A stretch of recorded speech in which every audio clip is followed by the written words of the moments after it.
Okay, here's where we're at with this one. We got the rubrail on today, amongst other things we got done. I've got this windshield area sanded so that we can paint it black, which will help really set it off. But once that's dry, we'll get it loaded up on the trailer and get it out of here. I've got a few things to do before we paint. I've got put the hatch in back here and the little rubber boot back there on the steering cable. But yeah, this is it. See, there's the hatch. We got a vacuum in here too. But it's nearly there, and then we can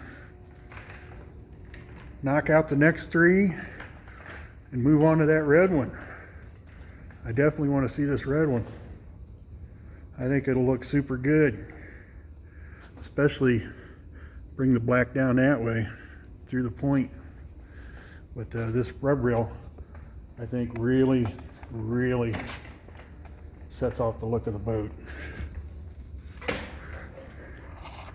I mean, what do you think? That look good? Now imagine with that windshield area black. I think it looks good. All right, thanks for watching.